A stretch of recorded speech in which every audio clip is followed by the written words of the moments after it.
लेखा परीक्षणको पुनरावलोकन गर्ने गराउने काम निर्देशकले गर्छ।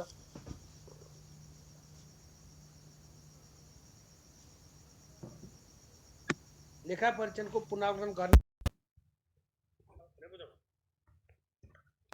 अब यहाँ दुईटा कुरा सँगसँगै हेर्नुहोस्।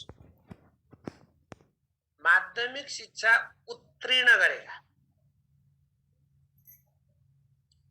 गरेका विद्यार्थीको नाम थर जन्ममिति कसले सच्याउने? निर्देशकले सच्याउने। जान्नुहुन्छ है, माध्यमिक शिक्षा उत्तीर्ण गरेका विद्यार्थीको नाम थर जन्ममिति सच्याउने काम निर्देशकले सच्याउने। उत्तीर्ण गरेका विद्यार्थीको नाम थर जन्ममिति। तर रजिस्ट्रेसन फारम भरेका विद्यार्थीको नाम थर जन्ममिति सच्याउने काम त्यो इकाइ प्रमुखले गर्ने। माध्यमिक शिक्षा उत्तीर्ण गरेका विद्यार्थीको नाम थर जन्ममिति सच्याउने निर्देशकले। तर रजिस्ट्रेसन फारम भरेका विद्यार्थीको नाम थर उमेर प्रचलित कानुन बमोजिम संशोधन गर्ने यो काम चाहिँ इकाइ प्रमुखले गर्छ भने रजिस्ट्रेसन मात्रै भएकाको केसमा इकाइ प्रमुख, उत्तीर्ण गरेकाको केसमा निर्देशक। यो कुरा छ। अब माथिको हामीले अघि पढिसक्यौं। स्थायी शिक्षकको राजीनामा स्वीकृत गर्छ इकाइ प्रमुखले। स्थायी शिक्षकको राजीनामा स्वीकृत गर्छ। स्थायी शिक्षकको राजीनामा स्वीकृत गर्ने काम गर्छ। लेखा परीक्षक नियुक्ति गर्छ, अघि नै आइसक्यो। र व्यवस्थापन समिति र शिक्षक अभिभावक संघ गठन गर्ने काम गर्छ भनेर बुझ्नु पर्यो। अब व्यवस्थापन समिति र शिक्षक अभिभावक संघ गठन गर्ने काम गराउने काम गर्छ भनेर बुझ्नुपर्छ।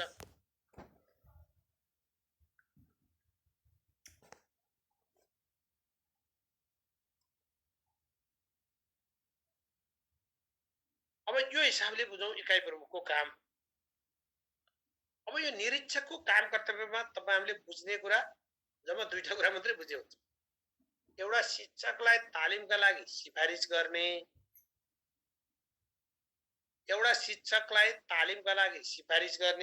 सिफारिस गर्ने कुरा, तालिमका लागि सिफारिस गर्ने। अर्को यो शिक्षक कर्मचारीको बिदाको अभिलेख प्रमाणित गर्ने। शिक्षक कर्मचारीको बिदाको अथवा शिक्षकको बिदाको अभिलेख कसले प्रमाणित गर्छ? यो निरीक्षकले गर्छ। बिदाको अभिलेख प्रमाणित गर्छ, शिक्षकलाई तालिमका लागि सिफारिस गर्छ भन्ने बुझ्नु पर्यो है। यसरी हेरौं। अब यसरी हेरौं। गुठी भनेको के हो भन्नुभयो एउटा साथी। ए गुठी भनेको के रे नाफा नलिने उद्देश्यले सञ्चालन गरिएको छ, सेवामूलक तरिकाले। विद्यालयको नामाकरणको कुरा अब अहिलेको कुरामा विद्यालयको नामाकरण अहिले स्थानीयले गर्छ। तपाईलाई क्वेशन के सोध्छ त्यसमा चाहिँ बुझ्नुपर्छ है। त्यसरी चाहिँ बुझ्नु होला। अब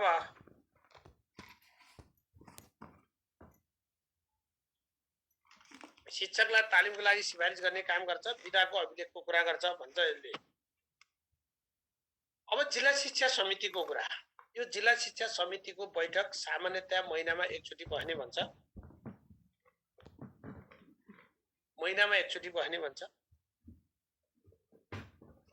गणपूरक संख्याको लागि 50% सदस्य चाहिन्छ। अब यसको काम हामीले बिहान शिक्षा यसले विद्यालय बन्द गर्ने सम्बन्धमा स्वीकृति दिनुपर्छ। अब नेपाल सरकारले जिल्ला शिक्षा समिति विघटन गर्न सक्छ भनेर बुझ्नु पर्यो। अब यसमा काम कर्तव्य अधिकार भन्यो भने एक दुईवटा कुरा ख्याल गर्नुहोस्। कम्तीमा प्राथमिक शिक्षासम्मको अध्ययन गराउन प्रोत्साहन गर्ने काम गर्नुपर्छ। बालबालिकालाई कम्तीमा प्राथमिक शिक्षासम्मको अध्ययन गराउन प्रोत्साहन गर्ने काम गर्नुपर्छ। प्राथमिक शिक्षासम्मको अध्ययन गराउन प्रोत्साहन गर्ने काम गर्नुपर्छ यसले। म्हणजे बालबालिकालाई कम्तीमा प्राथमिक शिक्षासम्म अध्ययन गराउने काम कसले गर्छ भन्यो भने त्यो गाउँ शिक्षा समिति भनेर बुझ्नु पर्यो। कम्तीमा प्राथमिक शिक्षासम्मको अध्ययन गराउन प्रोत्साहन गर्ने काम गर्दो रहेछ भन्ने बुझौँ। अहिले विद्यालय भर्ना भएका नभएका बालबालिकाको अभिलेख अद्यावधि गराएर राख्ने कुरा गर्दो रहेछ। गरिबीको रेखामुनि रहेका बालबालिकाको लगत राखी शिक्षामा सहभागिता गराउन आवश्यक व्यवस्था गर्दो रहेछ। गाउँ शिक्षा योजना बनाई गाउँ परिषदबाट स्वीकृत गराई कार्यान्वयन गर्ने काम गर्दो रहेछ। गाउँ शिक्षा योजना बनाई गाउँ परिषदबाट स्वीकृत गराई कार्यान्वयन गर्ने काम गर्दो रहेछ। गाउँ शिक्षा योजना बनाएर गाउँ परिषदबाट स्वीकृत गराएर कार्यान्वयन गर्ने गराउने काम गर्दो रहेछ। गाउँ शिक्षा योजना बनाई गाउँ परिषदबाट स्वीकृत गराई कार्यान्वयन गर्ने गराउने काम गर्दो रहेछ। अर्को विद्यालयको नक्साङ्कन समेतलाई विचार गरी विद्यालय स्थापना गर्न सिफारिस गर्ने कुरा त यो हामी हेरिसकेका छौँ। स्कुलको स्थापनाको सिफारिस गर्ने कुरा शिक्षा नियमले अनुसार यसरी हेर्नु पर्यो। अब यो व्यवस्थापन कसैले समुदायमा जिम्मा लिन खोजे त्यो बेला के गर्ने त के गर्ने यसरी हेरौँ है। मेरा भाइ बहिनीहरूले जिज्ञासा के राख्नु भएको छ कुन नि अब जेन्युन कुरा सोध्नु न साथी भाइ बहिनीहरू प्लिज। यही विषयसँग रिलेटेड लगेर सोध्नु होला। तपाईँहरूको मैले जिज्ञासा हेरेँ विद्यालयको नामाकरणको स्वीकृति भन्नुभएको छ त्यो अब स्थानीय तह आयो भने स्थानीय तहले गर्छ भन्ने कुरा बुझ्नु, नत्र मन्त्रालयले बुझ्छ। नत्र मन्त्रालय शिक्षा नियमले यता मन्त्रालयले नत्र स्थानीय तहले। अहिले विद्यालय नामाकरण स्थानीय तहलाई दिएको छ। शिक्षकको सरुवा इकाइ प्रमुखले गर्छ भने बुझ्नुहोस्। गुठीको कुरा अघि नै मैले भनिहालेँ। अब प्रश्न त जाँडा नि सोध्न सक्छ हामीलाई शिक्षा ऐनबाट शिक्षा नियमबाट सबैबाट एक एकवटा क्वेसन सोध्ने हे। विद्यालय निरीक्षक त छैन, नभए पनि पढ्न पर्यो के हे। त्यसरी हेर्नुहोस् लेखा परीक्षणमा को भन्ने हुँदैन, लेखा परीक्षक हुन्छ।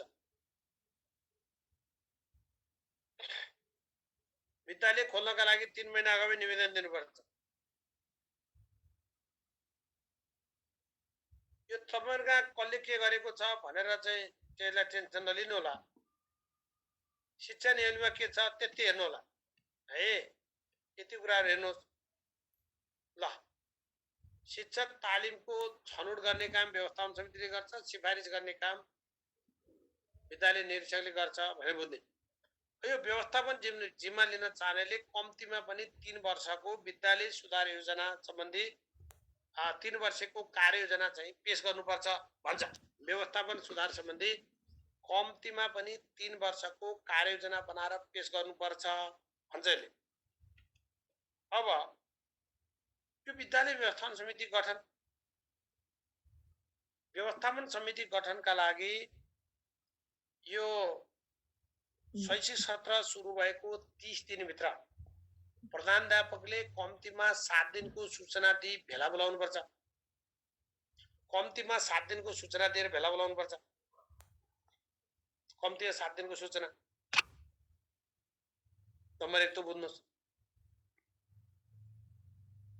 अब विद्यालय व्यवस्थापन गर्नका लागि जुन गठन गरिने छनौट सहयोग समिति कति सदस्य हुन्छ? 4 सदस्य, 4 जना हुन्छन्। एउटा विद्यालय निरीक्षक हुनुहुन्छ, संयोजक, प्रधानाध्यापक हुने रहेछ, स्रोत व्यक्ति हुने रहेछ। यो नभए पनि पढ्न पर्यो। स्थानीय तहको प्रतिनिधि हुँदो रहेछ, स्थानीय तहको प्रतिनिधि गरेर 4 सदस्य हुँदो रहेछ भने बुझौँ। यो व्यवस्थापन समितिको गठन सम्बन्धी कार्यविधि कसले बनाउँछ भन्यो भने जिल्ला शिक्षा समितिले। व्यवस्थापन समिति गठन सम्बन्धी कार्यविधि कसले गठन तयार गर्छ भन्यो भने त्यो जिल्ला शिक्षा समितिले।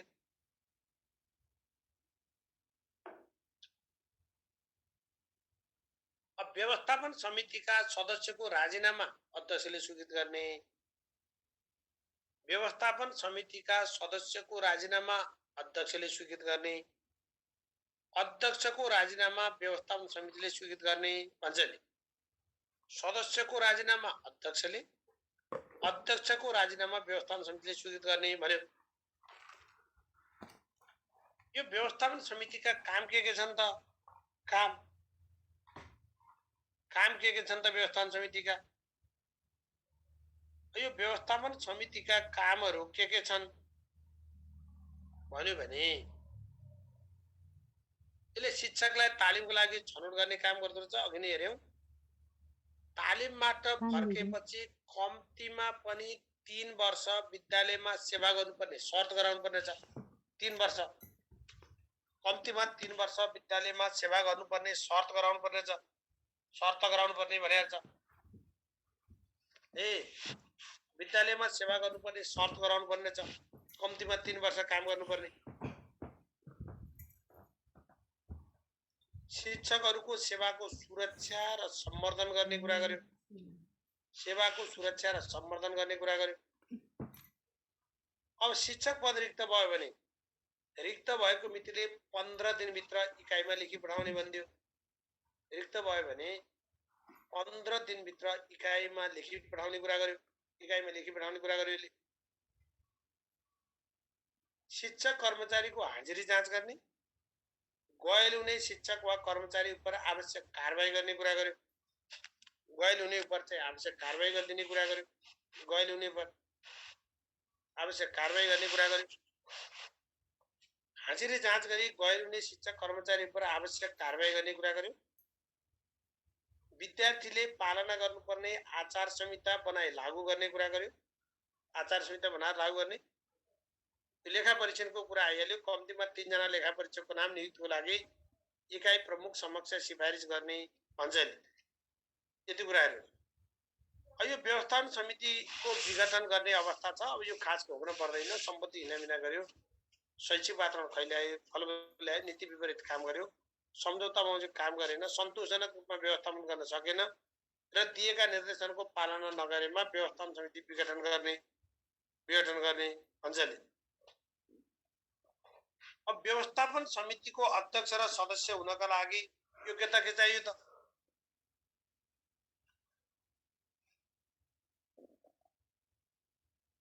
यसमा हामीले खासै पढ्न पर्ने कुरा छैन। एउटा 25 वर्ष उमेर भन्ने बुझ्नुहोस्, अरु केही टेन्सनको विषय छैन। अरु कुरा अहिलेको सन्दर्भमा मेल नखाने भइसकेको छ। अध्यक्षको सन्दर्भमा 25 वर्ष उमेर चाहिन्छ भन्ने बुझ्नुहोस्, अरु चाहिँ हामीलाई टेन्सन लिन पर्दैन। व्यवस्थापन समितिको अध्यक्ष र सदस्य हुनका लागि उमेरको हिसाबले 25 वर्ष पुरा भएको हुनुपर्छ भनेर बुझ्नुपर्छ।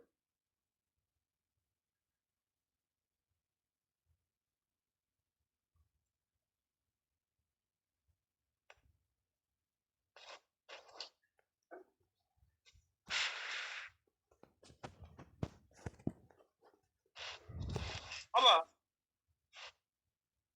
शिक्षक अभिभावक संघ, शिक्षक अभिभावक संघमा कतिजना सदस्य हुन्छन्? सामुदायिक विद्यालयको भए बढीमा 11 जना, संस्थागत विद्यालयको भए कम्तीमा 7 जना। यति बुझे भइहाल्यो। पदावधि 2 वर्षको हुँदो रहेछ। व्यवस्थापन समितिको 3 वर्ष हुन्छ, शिक्षक अभिभावक संघको 2 वर्ष हुन्छ। अब बढीमा 11 सदस्य शिक्षक अभिभावक संघको कार्यकारी समिति हुने भन्छ यसले। र यसको काम भनेको विद्यालय शिक्षाको गुणस्तर कायम गर्न आवश्यक काम गर्ने रहेछ। यसले गुणस्तर कायम गर्न आवश्यक काम गर्दो रहेछ। शुल्क निर्धारण नियमावली भए नभएको अनुगमन गरी सुझाव दिने काम गर्दो रहेछ। विद्यालय शिक्षाको गुणस्तर कायम गर्न आवश्यक काम गर्दो रहेछ। गुणस्तर सुधार गर्न आवश्यक काम गर्दो रहेछ। शुल्क निर्धारण नियमावली छ कि छैन त्यसको अनुगमन गरी सुझाव दिने काम गर्दो रहेछ। विद्यालय शिक्षाको गुणस्तर कायम गर्न आवश्यक काम गर्दो रहेछ। शुल्क निर्धारण नियमावली भए नभएको अनुगमन गरी सुझाव दिने काम गर्दो रहेछ। यति कुरा बुझौं। अब यो पाठ्यक्रम पाठ्यपुस्तकको सन्दर्भमा नेपाल सरकारबाट स्वीकृत पाठ्यक्रम पाठ्यपुस्तक लागू गर्नुपर्छ। यो हामी करिकुलममा पनि पढेको कुरा हो। अब पाठ्यक्रम विकास केन्द्रले विद्यालयमा अध्यापन गराउने पाठ्यपुस्तकको 1 प्रति, यसलाई हामी प्रिन्ट रेडी कपी भन्छौं, पीआरसी तयार गर्नुपर्छ अरे। पाठ्यक्रम विकास केन्द्रले तयार गर्नुपर्छ प्रिन्ट रेडी कपी। यो परिषद भनेर आयो भने परिषदको अध्यक्ष शिक्षा मन्त्री वा राज्य मन्त्री हुन्छ भनेर बुझ्नु पर्यो।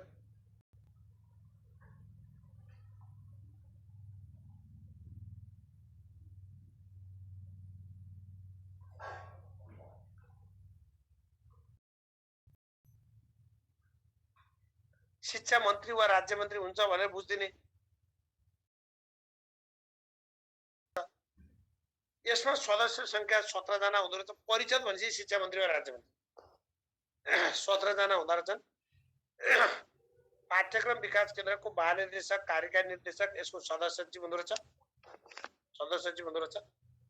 पाठ्यक्रम पाठ्यपुस्तक निर्माण गर्ने सम्बन्धमा नीति निर्धारण गर्दो रहेछ। यसले नीति बनाइदिँदो रहेछ। पाठ्यक्रम पाठ्यपुस्तक स्वीकृति गर्न नेपाल सरकार समक्ष पेश गर्दो रहेछ। नेपाल सरकार समक्ष पेश गर्ने काम गर्दो रहेछ। पाठ्यक्रम पाठ्यपुस्तक स्वीकृति गर्न नेपाल सरकार समक्ष पेश गर्ने काम गर्दो रहेछ। थप पाठ्य सामग्री तथा पाठ्य पुस्तकको सूची चाहिँ स्वीकृत गर्दो रहेछ। सूची स्वीकृत। पाठ्यक्रम पाठ्यपुस्तक निर्माण गर्ने सम्बन्धमा नीति बनाउँदो रहेछ। पाठ्यक्रम पाठ्यपुस्तक स्वीकृत गर्न नेपाल सरकार समक्ष पेश गर्दो रहेछ। थप पाठ्य सामग्री तथा पाठ्य पुस्तकको सूची स्वीकृत गर्दो रहेछ। थप पाठ्य सामग्री तथा पाठ्य पुस्तकको सूची के गर्छ? स्वीकृत गर्छ भनेर बुझौं। यो थप पाठ्य सामग्रीको कुरा कसरी बुझ्ने त? कसरी बुझ्ने? यो विद्यालयले निवेदन दिने इकाइमा, विद्यालयले इकाइमा निवेदन दिने।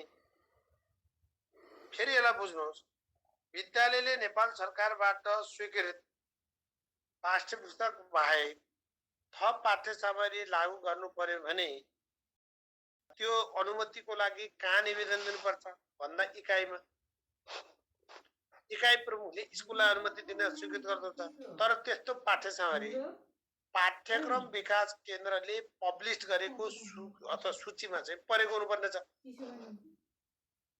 अब ऐच्छिक विषयको स्वीकृति चाहिँ इकाइ प्रमुखबाट लिने भन्छ। विद्यालयले अध्यापन गराउने जुन ऐच्छिक विषय छ त्यो ऐच्छिक विषयको स्वीकृति चाहिँ इकाइ प्रमुखबाट लिने भन्छ। इकाइ प्रमुखबाट लिने भन्छ। ऐच्छिक विषयको स्वीकृति इकाइ प्रमुखबाट लिने। ऐन विपरीत पाठ्यक्रम तथा पाठ्यपुस्तक प्रयोग गरेमा प्रधानाध्यापकलाई इकाइ प्रमुखले ऐन बमोजिम कारबाही गर्ने भन्छ। अब यो मान्यता तथा समकक्षता निर्धारण समिति, यसलाई बुझ्नुहोस्। कसैले विदेशी बोर्डबाट विदेशी शैक्षिक संस्थाबाट माध्यमिक शिक्षा सरह परीक्षा उत्तीर्ण गरे भने त्यसको उपाधिलाई मान्यता र समकक्षता निर्धारण गर्ने काम यो मान्यता तथा समकक्षता निर्धारण समितिले गर्छ। यो 5 सदस्य हुँदो रहेछ।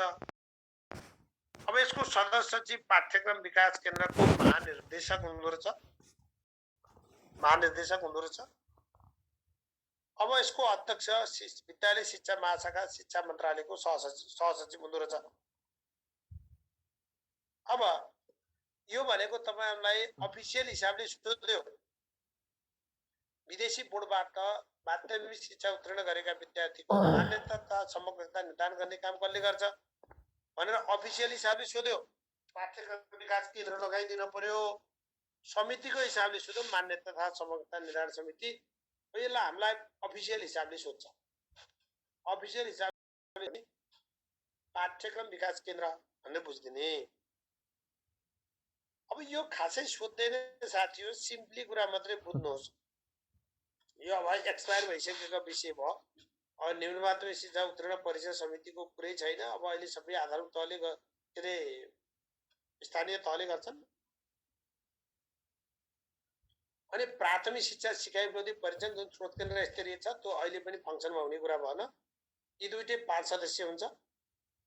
त्यो स्रोत केन्द्र स्तरीय सिकाइ विरोधी परीक्षणको अध्यक्ष स्रोत केन्द्र विद्यालयको सचिव स्रोत व्यक्ति हुने व्यवस्था थियो भने अब यो निम्न माध्यमिक शिक्षा उत्तीर्ण परीक्षा समितिमा इकाइ प्रमुख अध्यक्ष हुने र 5 जना सदस्य हुन्छन् भनेर बुझ्नु पर्यो। अब यो चाहिँ खाला माध्यमिक शिक्षा उत्तीर्ण परीक्षा समिति। यो माध्यमिक शिक्षा उत्तीर्ण परीक्षा समिति यसको अध्यक्ष को हुन्छ? यो म्याक्सिमम सोध्ने क्वेशन। यसको अध्यक्ष को हुन्छ? सदस्य सचिव को हुन्छ? कतिजना सदस्य हुन्छन्? सदस्य चाहिँ त बरु खासै सोध्दैन। अध्यक्ष को हुन्छ? सदस्य कतिजना हुन्छ? माध्यमिक शिक्षा उत्तीर्ण परीक्षा समन्वय समिति, परीक्षा समिति, अध्यक्ष मन्त्रालयको सचिव हुने रहेछ, 9 जना हुन्छन्। अब यसले के काम गर्छ त भन्यो भने यसले परीक्षाको परिचालन सम्बन्धमा नीति निर्धारण गर्दो रहेछ। परीक्षाको परिचालन सम्बन्धमा नीति निर्धारण गर्ने काम गर्दो रहेछ। परीक्षा केन्द्र तोक्ने आधार निर्धारण गर्दो रहेछ। परीक्षा केन्द्र तोक्दैन, परीक्षा केन्द्र तोक्ने काम जिल्लाको त्यो समन्वय समितिले गर्छ। तोक्ने आधार बनाउँदो रहेछ। परीक्षा सञ्चालन गर्ने शुल्क निर्धारण यसैले गर्छ। परीक्षाफल प्रकाशन यसैले गर्छ। एउटा कुरा बुझ्नु होला, त्यहाँ किताबमा पनि त्यो अहिले संशोधन भएर आएको विषय हो यो। त्यहाँ किताबमा परीक्षाको प्रकाशित भएको 6 महिनापछि, त्यहाँ 1 वर्षपछि छ भने त्यसलाई 6 महिनापछि भनेर बुझ्नु होला। फेरि यो फरक छ। फरक कसरी बुझ्ने भने शिक्षक सेवा आयोगको काममा शिक्षक सेवा आयोगका उत्तर पुस्तिकाहरू नतिजा उजुरी परेको अवस्थामा बाहेक नतिजा प्रकाशन भएको 1 वर्षपछि उत्तर पुस्तिका धुल्याउने भन्छ। तर यो माध्यमिक शिक्षा उत्तीर्ण परीक्षाको सन्दर्भमा 6 महिनापछि नियमित प्रक्रिया पुर्याए उत्तर पुस्तिका धुल्याउने भन्छ। उत्तर पुस्तिका ल्याउने भन्छ। यो हिसाबले बुझ्नु पर्यो। अब माध्यमिक शिक्षा परीक्षा समन्वय समिति भन्छ। यो समन्वय नामै समन्वय समिति, यो जिल्लाको समिति हो। यो कहाँको? यो जिल्लाको समिति हो। जिल्लाको समिति, यो जिल्लाको समिति भनेको हुनाले यसमा प्रमुख जिल्ला अधिकारी यसको अध्यक्ष हुन्छ। अब हामीलाई सोध्ने भनेको माध्यमिक शिक्षा उत्तीर्ण परीक्षा समन्वय समिति कति सदस्य हुन्छ, अध्यक्ष को हुन्छ, सदस्य सचिव को हुन्छ, केन्द्राध्यक्षको नियुक्ति कसले गर्छ, परीक्षा केन्द्र निर्धारण गर्ने काम कसले गर्छ, अथवा माध्यमिक शिक्षा उत्तीर्ण परीक्षा समन्वय समितिको काम कुन हो कुन होइन, यसरी सोध्न सक्छ। परीक्षा केन्द्र निर्धारण गर्ने, केन्द्राध्यक्षको नियुक्ति गर्ने अनि मर्यादित रूपमा परीक्षा सञ्चालन गर्ने काम यो माध्यमिक शिक्षा उत्तीर्ण परीक्षा समन्वय समितिले गर्छ भने बुझ्नु पर्यो। यसरी हेरौँ, यसरी चाहिँ हेरौँ यसमा। अब अर्को अशक्त विद्यार्थीको लागि परीक्षामा विशेष व्यवस्थाको कुरा छ। अशक्त विद्यार्थीको लागि परीक्षामा विशेष व्यवस्था छ। यो केन्द्राध्यक्षले 30 मिनट समय थप समय उपलब्ध गराउन सक्छ भन्छ। केन्द्राध्यक्ष बढीमा 1 घण्टा 30 मिनटसम्म थप समय उपलब्ध गराउन सक्छ। थप समय उपलब्ध गराउन सक्छ भने बुझ्नु पर्यो।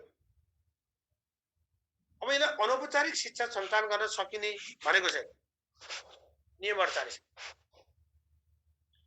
अनौपचारिक शिक्षा 4 प्रकारको सञ्चालन गर्न सकिन्छ। 4 प्रकारको। विद्यालयमा भर्ना भई शिक्षा हासिल गर्न नसक्ने व्यक्तिलाई, विद्यालयमा भर्ना भई शिक्षा हासिल गर्न नसक्ने व्यक्तिलाई प्रकारको शिक्षाको कुरा गर्छ। 4 प्रकारको शिक्षाको कुरा गर्छ। 4 प्रकारको शिक्षाको कुरा गर्छ यसले। एउटा आधारभूत प्रौढ शिक्षा, साक्षरता शिक्षा। आधारभूत प्रौढ साक्षरता शिक्षा एउटा चाहिँ आधारभूत प्रौढ साक्षरता शिक्षा। अर्को साक्षरोत्तर शिक्षा, अर्को निरन्तर शिक्षा, अर्को वैकल्पिक शैक्षिक कार्यक्रम। 4 प्रकारका दिन सकिन्छ। आधारभूत प्रौढ साक्षरता 15 देखि 45 वर्ष उमेर समूहका लागि। फेरि नझुकिनुहोस्, हामी साक्षरता अभियानमा 15-60 भन्यौं। अहिले 15 वर्षभन्दा माथिकालाई सबै यो साक्षरता कार्यक्रममा सहभागी हुन गराउन सकिन्छ, त्यो एउटा कुरा हो। तर हामी पढ्ने शिक्षा नीति हो, यसले प्रौढ आधारभूत प्रौढ साक्षरताको लक्षित समूह कति भन्यो भने 15 देखि 45 वर्ष भनेको छ शिक्षा नीति। यो बुझौं। प्रौढ शिक्षाको अवधि सामान्यतया 6 महिनाको हुन्छ भन्छ यसले। अनि अनौपचारिक शिक्षाको पाठ्यक्रम तथा पाठ्य पुस्तक यो राष्ट्रिय पाठ्यक्रम विकास तथा मूल्याङ्कन परिषदबाट स्वीकृत भए अनुसार हुन्छ भन्छ नि। अनुको पाठ्यक्रम तथा पाठ्यपुस्तक यो राष्ट्रिय पाठ्यक्रम विकास तथा मूल्याङ्कन परिषदबाट स्वीकृत भए भने हुन्छ।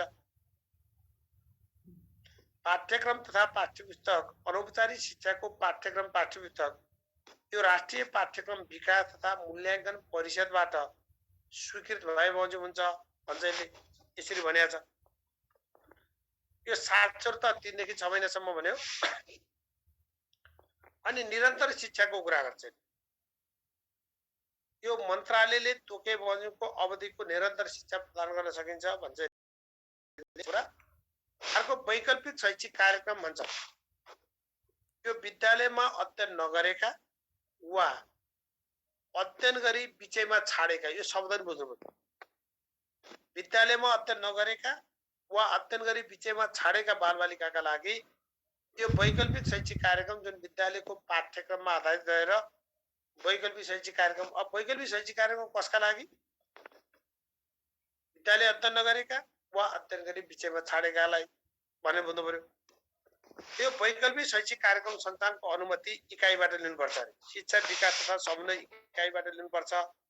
शिक्षा विकास तथा समन्वय इकाइबाट लिनुपर्छ भनेको छ। अब अनौपचारिक शिक्षा सञ्चालन गर्न सकिने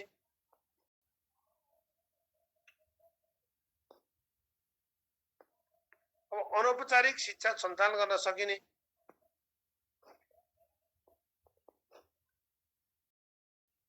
यो अनौपचारिक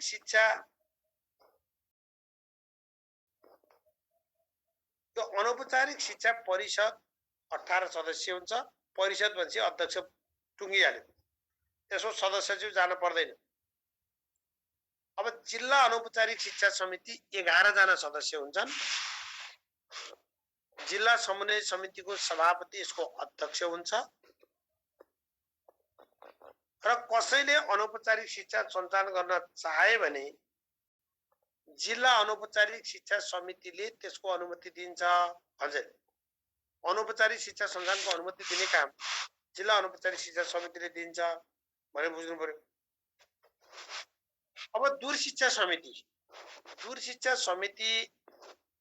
यो दूर शिक्षा 3 किसिमका कार्यक्रममा सञ्चालन गरिनेछ। एउटा शिक्षक शिक्षा अथवा शिक्षक तालिममा, अर्को विद्यालय शिक्षामा, अर्को खुला शिक्षामा। र यो दूर शिक्षा समिति यसको अध्यक्ष शिक्षा सचिव हुन्छ। त्यो पनि धेरै सोध्ने क्वेसन हो।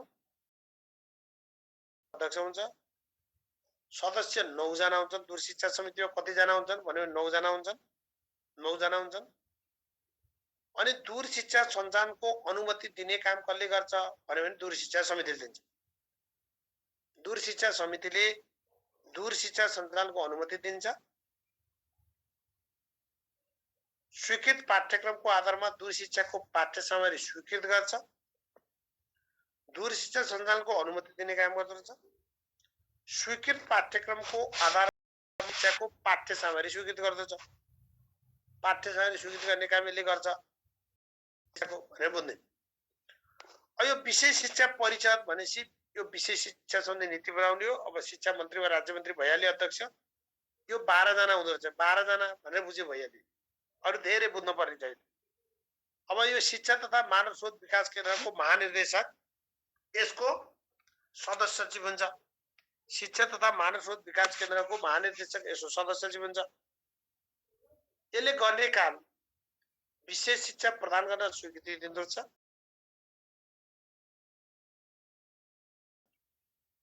पाठ्यक्रम विकास केन्द्रको स्वीकृति लिई विशेष शिक्षाको पाठ्यक्रम लागू गर्दछ। पाठ्यक्रम विकास केन्द्रको स्वीकृति लिई विशेष शिक्षाको पाठ्यक्रम लागू गर्दछ। विशेष शिक्षाको पाठ्यक्रम लागू गर्छ। अनि विशेष शिक्षा कार्यक्रमलाई सहयोग पुर्याउन आर्थिक स्रोतको व्यवस्था गर्छ र विशेष शिक्षा सम्बन्धमा लिइने परीक्षा सम्बन्धी प्रक्रिया निर्धारण गर्दछ। त्यो प्रक्रिया निर्धारण गर्छ भने बुझ्नु पर्यो। अब शिशु विकास केन्द्र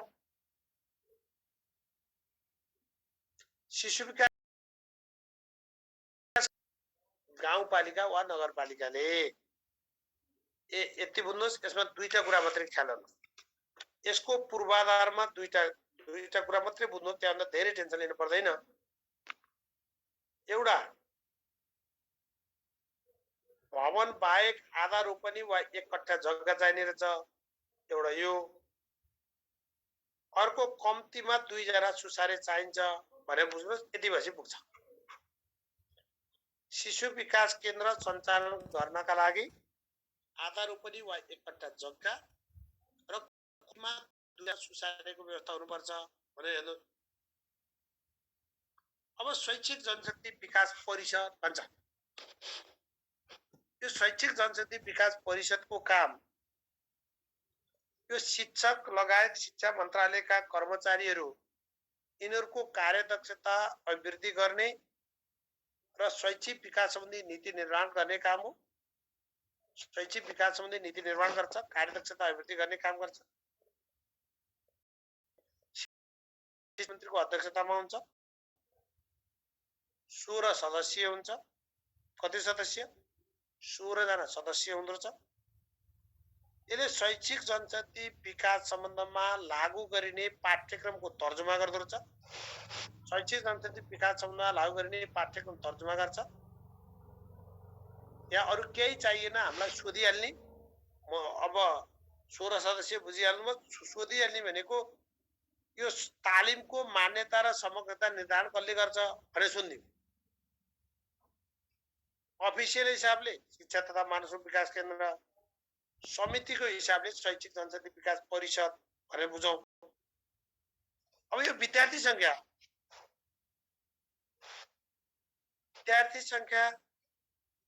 उपत्यका, तराई, पहाड र हिमाली क्षेत्रमा प्रति कक्षा कति विद्यार्थी हुनुपर्छ भन्यो भने 50, 45 र 40 विद्यार्थी हुनुपर्छ। के बुझ्नु पर्यो? उपत्यका, तराई, पहाड र हिमाली क्षेत्रमा प्रति कक्षा विद्यार्थी कति हुनुपर्छ? 50, 45 र 40। तर कुनै कक्षामा तोकिए भन्दा बढी विद्यार्थी भयो भने व्यवस्थापन समितिको अनुमति लिएर त्यस्तो कक्षाको अर्को वर्ग खोल्न सकिन्छ। यदि तोकिए भन्दा बढी विद्यार्थी छन् भने व्यवस्थापन समितिले अर्को वर्ग खोल्न अनुमति दिन्छ भन्छ। संस्थागत विद्यालयको हकमा न्यूनतम 22, अधिकतम 44 र औसत 33 विद्यार्थी। अब हामीलाई संस्थागत विद्यालयमा कति विद्यार्थी हुनुपर्छ? न्यूनतम 22, अधिकतम 44 र औसत 33 विद्यार्थी भनेर बुझ्ने। दुर्गम हिमाली क्षेत्र, विकट हिमाली क्षेत्र भनेर 7 वटा जिल्ला, साबिक कर्णाली अञ्चलका 5 वटा जिल्ला र मनाङरा पुस्ताङ बुझ्नुहोस्। त्यो भएपछि चाहिँ विकट हिमाली क्षेत्रको कुरा पनि आउँछ। अब विद्यालयले शैक्षिक सत्र सुरु भएको मितिले सामान्यतया 1 महिनाभित्र नयाँ विद्यार्थी भर्ना गर्नुपर्छ भन्छ। 1 महिनाभित्र नयाँ विद्यार्थी भर्ना गर्नुपर्छ। एक शैक्षिक सत्रमा विद्यालयमा कम्तीमा 220 दिन हुनुपर्छ। फेरि पढाइने दिन भन्यो भने पाठ्यक्रम त सोध्छ हामी 205 दिन। एउटा शिक्षकले हप्तामा कम्तीमा पनि 24 पिरियड पढाउनु पर्छ। अनि 5 वर्ष उमेर पुरा नभएकालाई 1 कक्षामा भर्ना गर्ने र 14 वर्ष उमेर पुरा नभएकालाई माध्यमिक शिक्षा उत्तीर्ण परीक्षामा समावेश गरिने छैन भन्छ। 5 कक्षा नभएकालाई 14 पुरा नभएकालाई माध्यमिक शिक्षा परीक्षामा समावेश गर्ने छैन भनेको छ। भोलि हेरौँला। यहाँ हजुरहरुको जिज्ञासा के छ? यो अफिसियल्ली र समिति भनेको क्लियर गरिदिनुहुन्न भने कुन कार्यसँग सम्बन्धित छ भनेको? जस्तो मान्यता तथा समग्रता निर्धारण समिति त्यो पाठ्यक्रम विकास केन्द्रसँग सम्बन्धित छ। जिल्ला शिक्षा समिति इकाइसँग सम्बन्धित छ। इकाइसँग शैक्षिक जनशक्ति विकास परिषद अहिले चाहिँ शिक्षा तथा मानव त्यो हिसाबले बुझ्नु पर्यो है।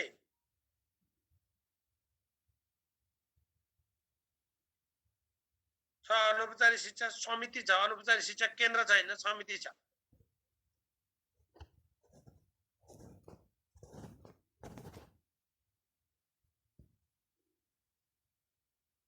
उत्तर पुस्तिका धुल्याउने 6 महिनापछि कि 1 वर्षपछि भन्नुभयो। मैले अघि भनेको थिएँ ख्याल गर्नु। शिक्षक सेवा आयोगले आएको चाहिँ 1 वर्षपछि आएको 1 वर्षपछि माध्यमिक शिक्षा उत्तीर्ण परीक्षा लगाए 6 महिनापछि भनेर बुझ्नु। हाम्रो धनबहादुरजीले जिज्ञासा राख्नु भएको छ।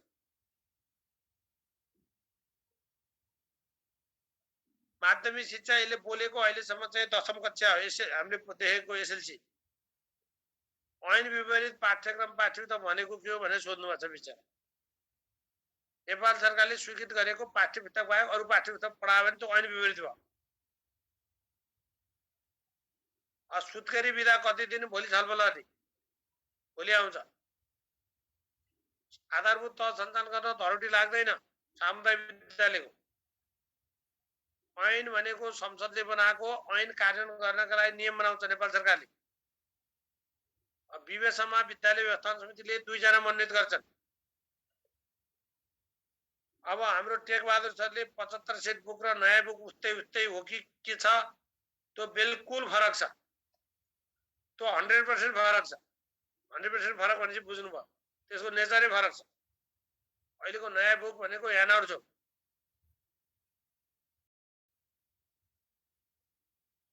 फास्ट गरम न सर भन्नुभयो। यहाँ त फास्ट के हेर्ने हो, फेरि फास्ट यहाँ त फास्ट गर्नु पर्यो भने मिलाइदिए जाति हुन्छ।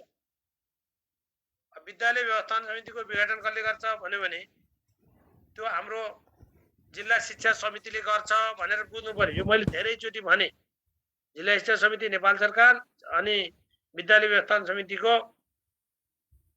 उसले लेख्नु पर्दैन सर भन्नुभयो। किताबमै लेखेको छ, पुगिहाल्यो, सम्झे भइहाल्छ।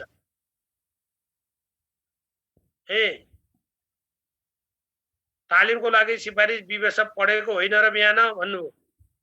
तालिमको लागि छनौट बढ्या हो। छनौट त्यही झुकिन्छ। छनौट उसले गर्छ, सिफारिस बिनीले गर्छ। काम कतिवटा छन् भनेर सोध्दैन। शिक्षकलाई तालिमलाई सिफारिस जिल्ला शिक्षा समितिले गर्नेछ भनिएको पाइन्छ, कहीँ पनि पाइएन। सामाजिक लेखा परीक्षण कसले गर्छ भन्यो भने सामाजिक परीक्षण समितिले गर्छ। को 9 संशोधनको व्यवस्था बताइदिनु न भन्नुभयो। त्यो खासै केही बताउनै पर्दैन। प्रारम्भिक बाल विकासको अनुमति गाउँ नगरपालिकाले दिन्छ।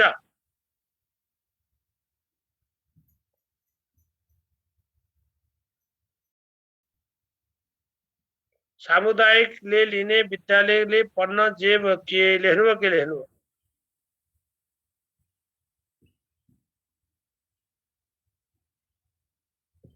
ल मैले तपाईहरुका करिब उहरू चाहिँ हेरे है मेरो भाइ बहिनीहरु। अब ऐच्छिक विषयको स्वीकृति होइन, ऐच्छिक विषय अध्यापनको स्वीकृति चाहिँ इकाइ प्रमुखले दिन्छ। तर अहिले हाम्रो व्यवहारमा फेरि राष्ट्रिय पाठ्यक्रम प्रारूप भन्नु भने स्थानीय तह है, शिक्षा नियोगले भन्यो भने त्यसरी बुझ्नु पर्यो। ओके, थ्यांक यू साथी हो।